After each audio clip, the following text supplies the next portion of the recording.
श्री परमात्मने नमः। श्री चैतन्य चरित्रावली। अध्याय प्रेम स्तोत्र उमड़ पड़ा। हाथ जोड़े हुए निमाई पंडित ने कहा, भगवान अब तो हमें बहुत दिन इस ब्राह्यवृत्ति के जीवन को बिताते हुए हो गए। अब हमें अपने चरणों की शरण प्रदान कीजिए। कृपा करके थोड़ी बहुत श्री कृष्ण भक्ति हमें भी दीजिए। इनकी बात का उत्तर देते हुए पुरी महाशय ने कहा, आप तो स्वयं ही श्री कृष्ण स्वरूप हैं। आपको भला भक्ति कौन प्रदान कर सकता है? आप स्वयं ही संपूर्ण संसार को प्रेम प्रदान कर सकते हैं। दीनता के साथ इन्होंने कहा,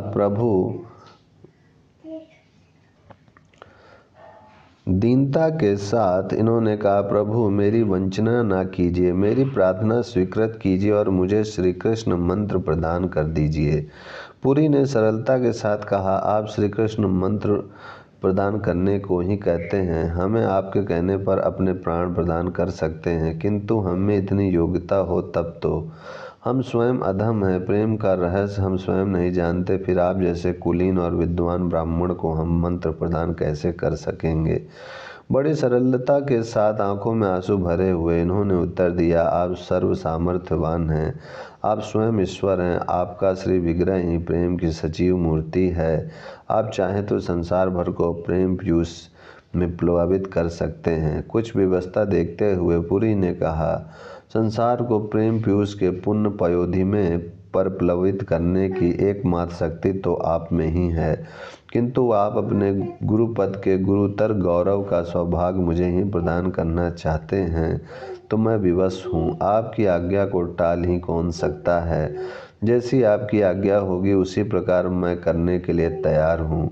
इतना कहकर पुरी महाशय मंत्र दीक्षा देने के लिए तैयार हो गए। उसी समय पत्रा देकर दीक्षा की शुभ तिथि निश्चित की गई। नियत तिथि आ गई। निमाई पंडित नवीन उल्लास और आनंद के साथ मंत्र दीक्षा लेने के लिए तैयार हो गए। इनके सभी साथियों ने उस दिन दीक्षा उत्सव के उपलक्ष्य में खूब तैयारियां की थी। नियत समय पर पुरी महाशय आ गए।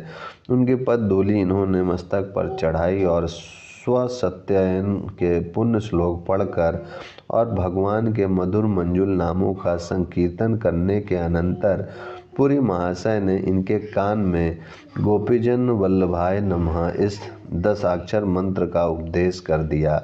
मंत्र के श्रवण मात्र से ये मूर्छित होकर पृथ्वी पर गिर पड़े और इन्हें अपने शरीर का बिल्कुल ही होश नहीं रहा।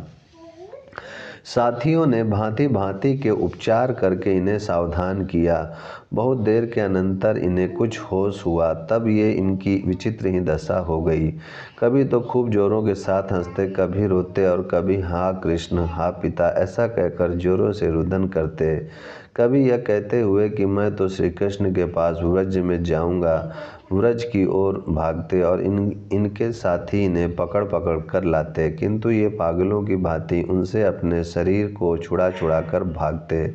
कभी फिर उसी भांति जोर से प्रलाप करने लगते, रोते रोते कहते, प्यारे मुझे छोड़कर तुम कहाँ चले गए? मेरे कृष्ण मुझे अपने साथ ही ले चलो। इतना कहकर फिर जोर से रोने लगते। कभी कभी रोते रोते अपने विद्यार्थियों तथा साथियों से कहते, भैया तुम लोग अब अपने अपने घर जाओ, हम लौटकर घर नहीं जाएंगे, हम तो अब श्री कृष्ण के पास वृंदावन में ही जाकर रहेंगे। हमारी माता को हमारा हाथ जोड़कर प्रणाम करना और कह देना, तेरा निमाई तो पागल हो गया है। इनके सभी साथी इनकी ऐसी अलौकिक दशा देखकर चकित रह गए और इनका भांति भांति से प्रबोध करने लगे, किंतु ये किसी की मानते ही नहीं थे। इस प्रकार रुदन तथा प्रलाप में रात्रि हो गई। सभी साथी तथा शिष्यगण सुख की नींद में सो गए, किंतु इन्हें नींद कहाँ? सुख संसार सुख रूपी मुँह निशा में शयन कर सकता है, किंतु जिनके हृदय में विरह वेदना की तीव्र ज्वाला उठ रही है, उनके नयनों में नींद कहाँ? सबके सो जाने पर ये जल्दी से उठ खड़े हुए और रात्रि में ही रुदन करते हुए व्रज की ओर दौड़े। इनके प्राण श्री कृष्ण से मिलने के लिए छटपटा रहे थे। इन्होंने साथी तथा शिष्यों की कुछ भी परवाह न की और घोर अंधकार में अकेले ही अलक्षित स्थान की ओर चल पड़े। ये थोड़ी दूर ही चले होंगे कि इन्हें मानो अपने हृदय में एक दिव्य वाणी सुन पड़ी। इन्हें भास हुआ मानो कोई अलक्षित भाव से कह रहा है, तुम्हारा व्रज में जाने का अभी समय नहीं आया है, अभी कुछ काल और धैर्य धारण करो। अभी अपने सत्संग से 9 द्वीप के भक्तों को आनंदित करके प्रेम दान करो। योग्य समय आने पर ही तुम व्रज में जाना। आकाशवाणी का आदेश पाकर ये लौटकर अपने स्थान पर आ गए और आकर अपने आसन पर पड़ गए। ओम शांति शांति शांति।